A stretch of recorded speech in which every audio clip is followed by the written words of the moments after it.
ध्यानाभ्यास के लिए कृपया अपने नेत्रों को बंद कर लीजिए। सुख आपके बाहर नहीं है, आप स्वयं सुख स्वरूप हैं, इसलिए अपना अनुभव कीजिए। हमें सुख की आकांक्षा है, सुख हमारे में ही है, अन्यत्र नहीं है, इसलिए अन्यत्र से ध्यान हटाकर अपने से युक्त रहिए। सिर से पैरों तक अपना विस्तार है, वही सुखदाता है। बाहर मूर्त पदार्थ ही ज्ञात होते हैं, जिनमें किंचित भी सुख स्वभाव नहीं है, इसलिए उनको देखने जानने से सुख तो उत्पन्न नहीं होता, रागादि दोष उत्पन्न होकर आकुलता होती है, दुखदायी कर्मों का बंधन होता है, हम मूर्त से बंधे रहते हैं।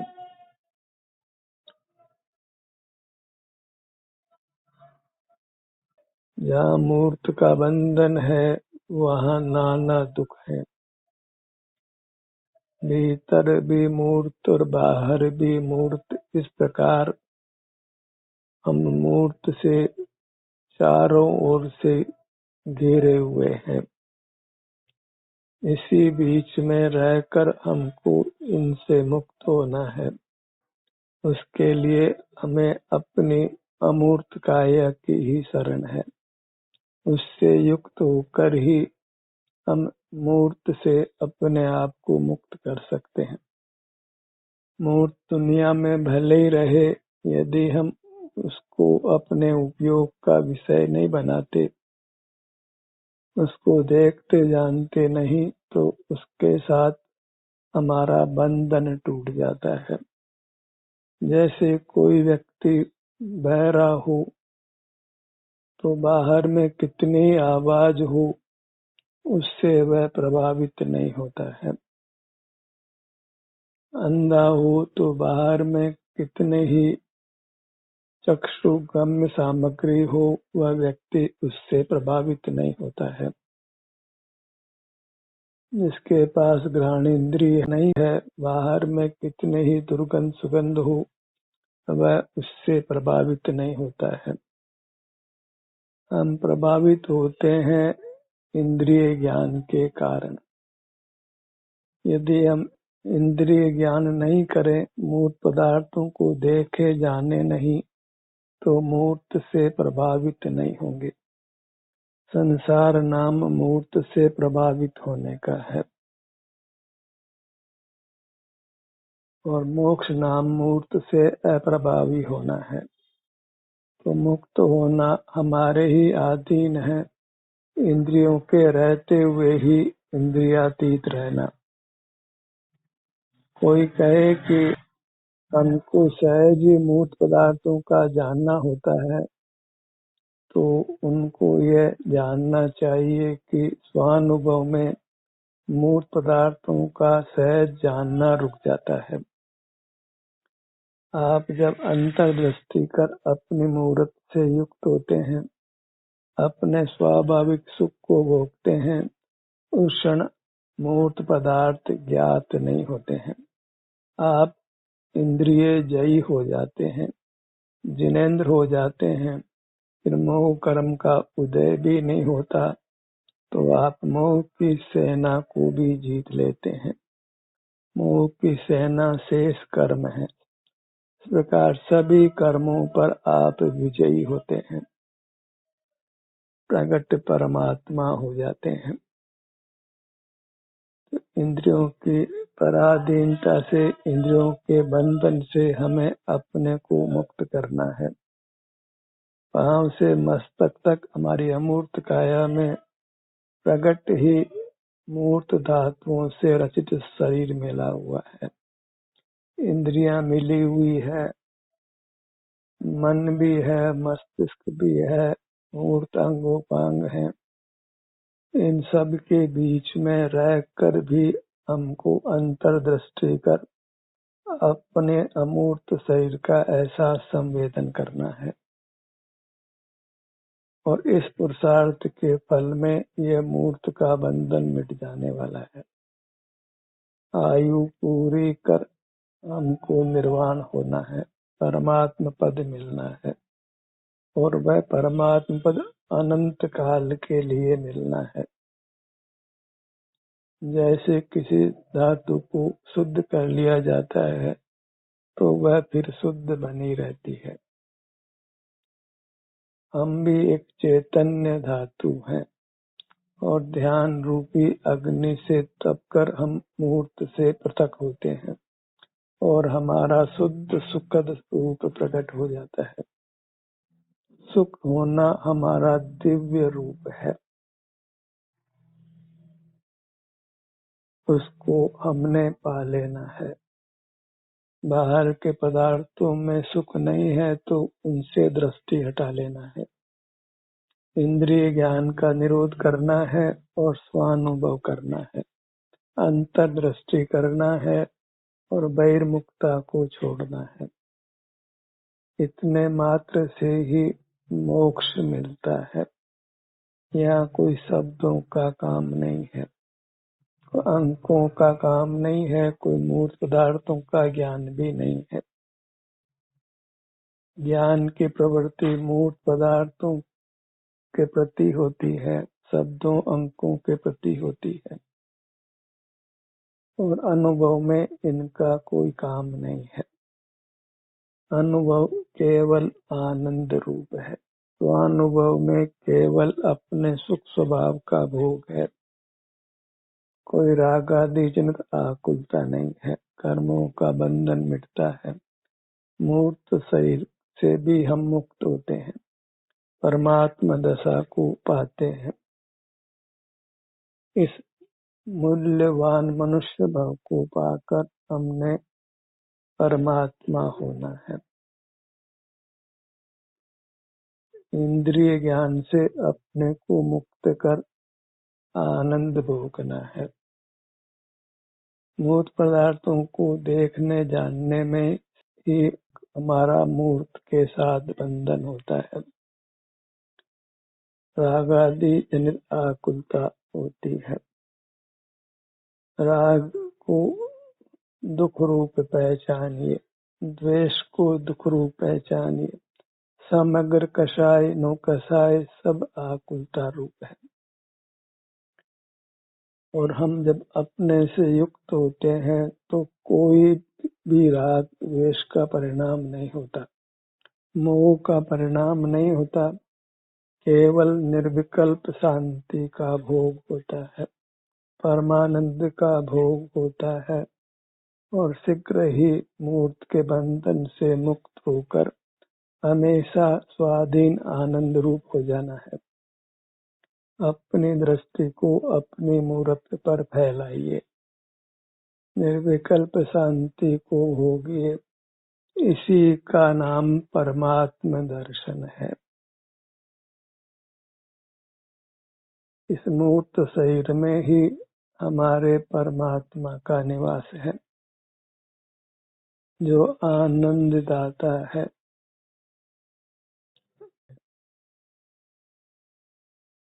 हमारे लिए हमारी मूर्त परमात्मा है, और वह वैसी ही है जैसी अन्य परमात्माओं की मूर्ति है।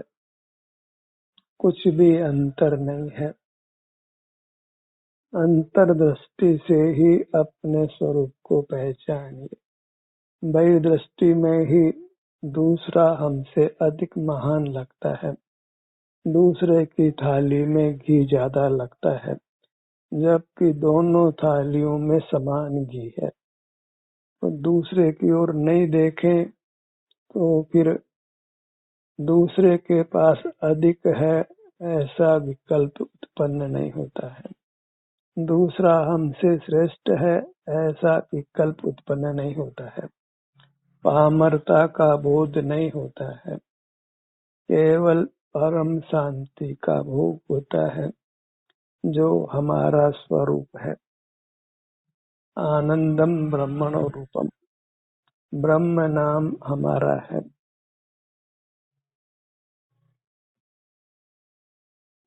हम वर्तमान में मनुष्य हैं, पर स्वभाव से मनुष्य नहीं है। स्वभाव से हम परमात्मा हैं। इंद्रियां मिली है, वह सब कुछ हमारा स्वरूप नहीं है, वह बंधन रूप है।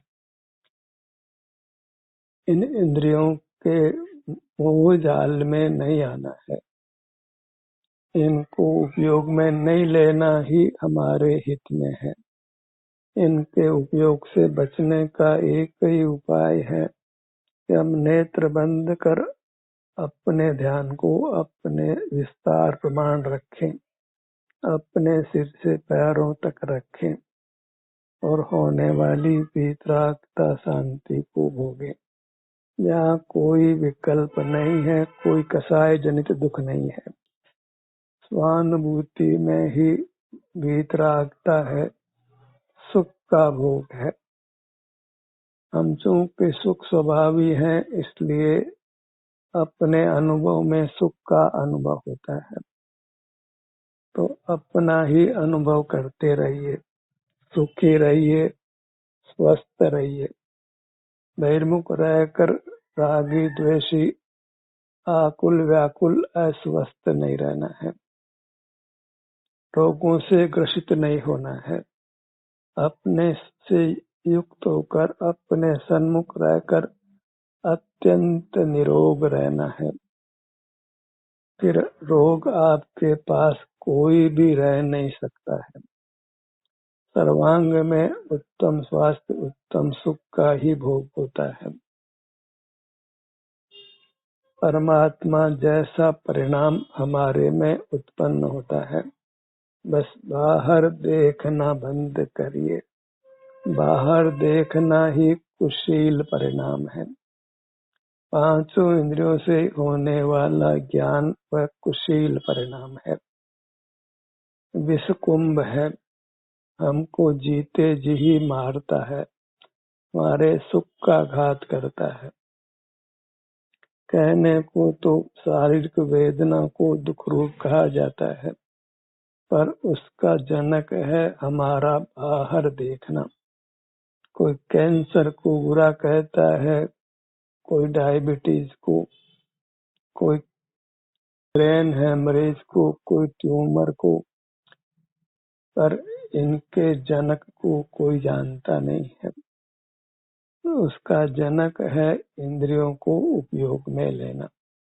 आंखों से देखना, कानों से सुनना, नाक से सूंघना, जिह्वा से चखना, स्पर्शेंद्रिय से छूना, मन से विचार करना, स्मरण करना, इन सब से ही हम रागी द्वेषी होते हैं और उससे नाना रोगों से ग्रसित हो जाते हैं।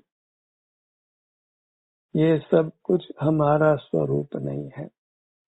अंतर्दृष्टि करके अपने शांति को भोगना, स्वानुभव रूप रहना, वही हमारा स्वरूप है। तो आइए अपने ध्यान को अपने धड़ भाग पर लाइए। सीने का भाग कोई मूर्त शरीर के आकार का विकल्प नहीं करना है, बस होने वाली शांति को पहचानिए। आकृति की किंचित भी मुख्यता नहीं है, मुख्यता है शांति के अनुभव की। जो आप अपना ध्यान अपने सीने के भाग पर लाते हैं, तो आपको शांति का अनुभव होता है। उस शांति को भोगना है। सुख की अनुभूति होती है, उस सुख को भोगना है, तभी आपकी अंतर में स्थिति रह सकती है।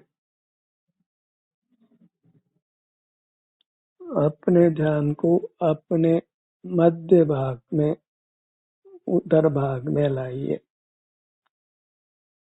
आप पाएंगे कि जब आपका ध्यान अपने आत्म प्रदेशों की ओर है, अपनी मूरत की ओर है तो बाहर की ओर नहीं है, तो वहाँ फिर देखना नहीं है, सुनना भी नहीं है।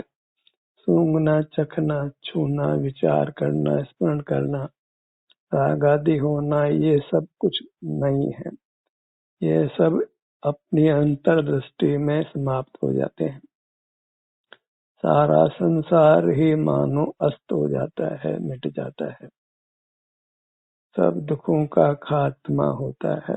बस अपना मुख अपनी ओर बनाकर रखिए, स्वानुभव ही करते रहिए। इंद्रिय ज्ञान को स्वानुभव से जीतना है, स्व संवेदन से जीतना है, अतीन्द्रिय सुख के भोग से जीतना है। पीठ के भाग पर आइए,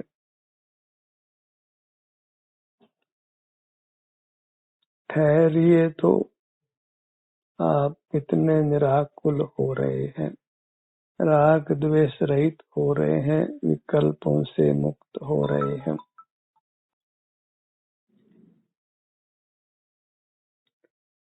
अपने सन्मुख ठहरिए। होने वाली परम शांति को भोगना है।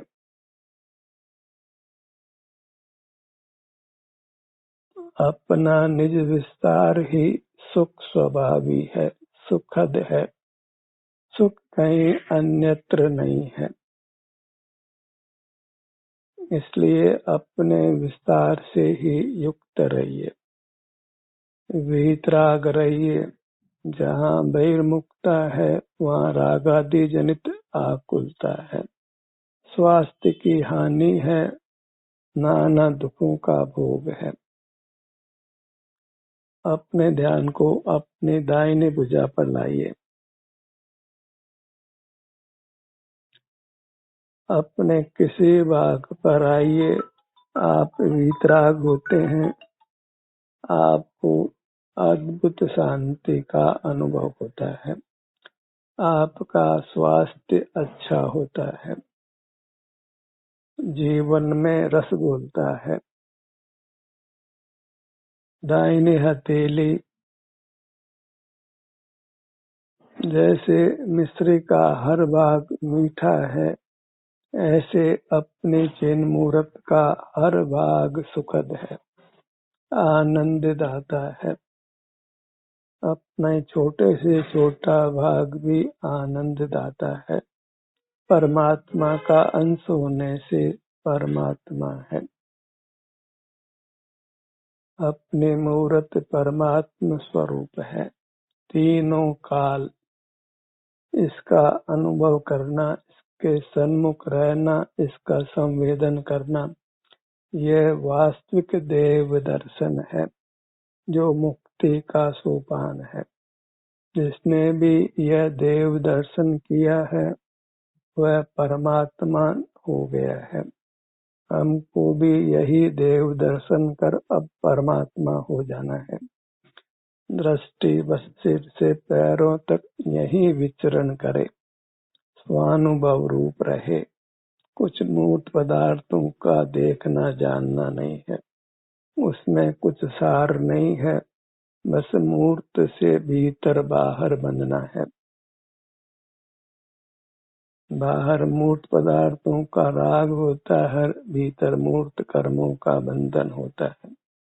यह सब कुछ मूर्त पदार्थों को देखने जानने से होता है, इंद्रिय ज्ञान से होता है। उसको रोक कर स्वानुभव करिए। अपने मुद्रा में ही असीम आनंद भरा है, उसी को अनंत काल तक भोगते रहना है। अपने ध्यान को अपनी बाईं भुजा पर लाइए। इस शांति के भोग में आप अनंत काल रह सकते हैं। बिल्कुल भी आकुलता नहीं होती। कहीं अस्वास्थ्य का काम नहीं है, कहीं राग द्वेष का काम नहीं है, कोई वेदना फिर होने वाली नहीं है। जन्म मरण का क्षुधा त्रसा नाना प्रकार के दुख होने वाले नहीं है। अपने ध्यान को अपने दाहिने पैर पर लाइए। पगतली,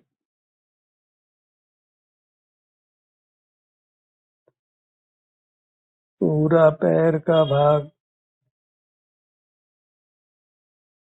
अंतर्दृष्टि कर अपने पैरों के भाग पर अपनी दृष्टि को लगाए तो अल्प काल में ही दोनों पैरों में जिनके वेदना होती है उससे वे मुक्त हो सकते हैं।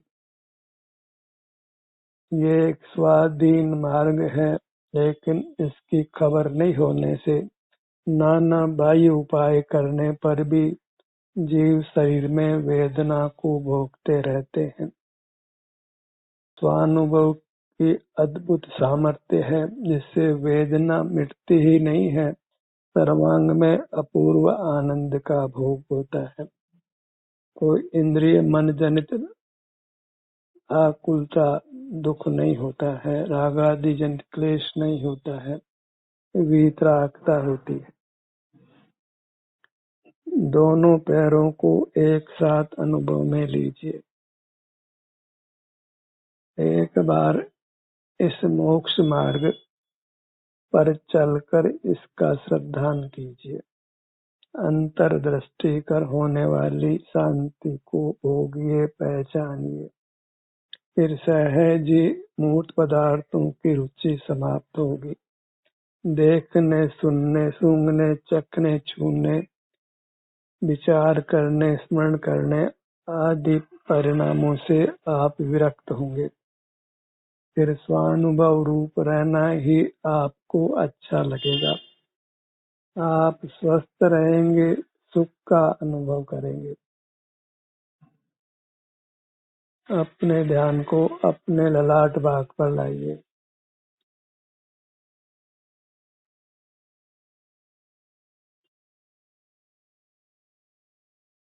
तो बाहर से दृष्टि हटा लेते हैं तो फिर आप स्वतंत्र हैं कि अपने ध्यान को अपने किसी भी भाग पर लाएं, किसी भी भाग का अनुभव करें। आप इंद्रिय ज्ञान से मुक्त होंगे, राग आदि से मुक्त होंगे, रोगों से मुक्त होंगे और अंततः जन्म मरण से मुक्त होकर परमात्मा होंगे। सिर के भाग पर आइए। स्वानुभव की महिमा पहचानिए।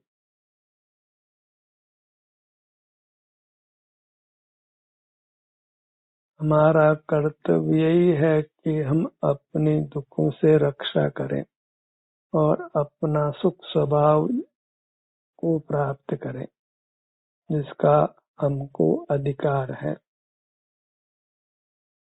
हम परमात्म रूप स्वभाव से ही हैं, तो उस परमात्म रूप को व्यक्त करना है। इस मूर्त के साथ बंधे रहना, मूर्त इंद्रियों से मूर्त पदार्थों को देखते जानते रहना, यह सब कुछ शोभा नहीं देता है। हमारी शोभा स्वानुभव से है। स्वानुभूत्या चकासते, उससे हम बाह्य पदार्थों के ज्ञान से रहित होकर परमानंद को पाते हैं। मूर्त पदार्थों के ज्ञान से मुक्त होकर जिनेंद्र हो जाते हैं।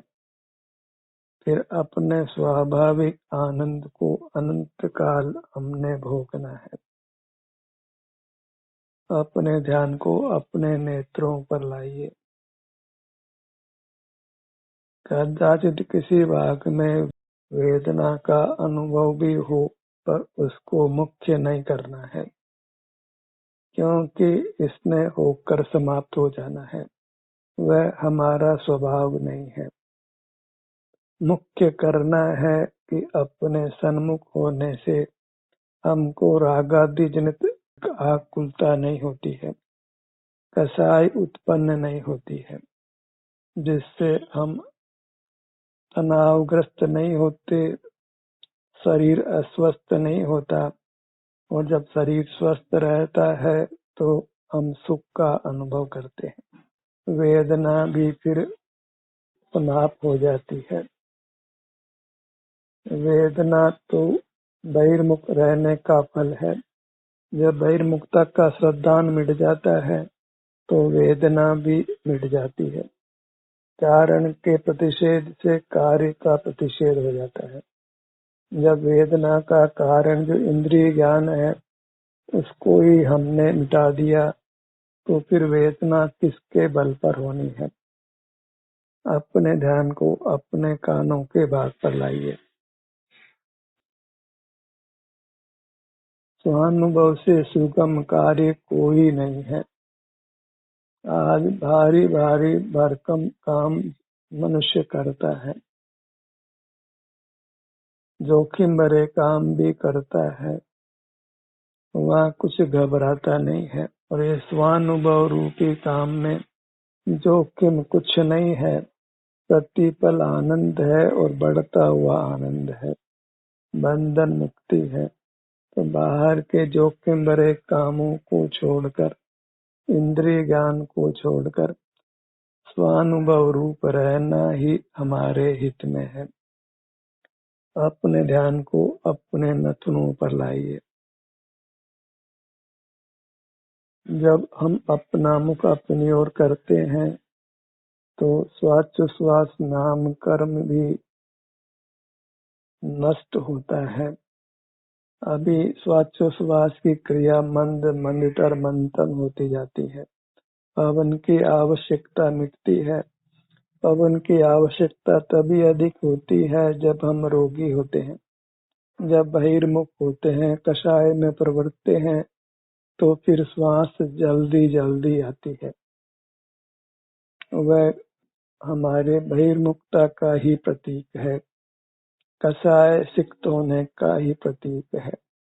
जब स्वानुभव रूप प्रवर्तेंगे तो फिर मोक्ष में श्वासोच्छ्वास का कोई काम नहीं। संसार में ही लौकिक कार्य करने के लिए शारीरिक बल की आवश्यकता होती है, पर मोक्ष में तो बिना शारीरिक बल के ही परमानंद का अनुभव होता है। वहाँ फिर बल की किंचित भी आवश्यकता नहीं है। आनंद न ज्ञान के अधीन है न बल के अधीन है। वह अपने आप में एक पूर्ण गुण है जो अनुभव रूप है, संवेदन रूप है।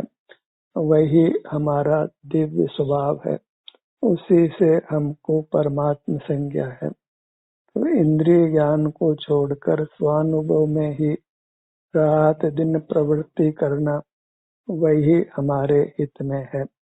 ध्यान का ही सत्र ही समाप्त होता है।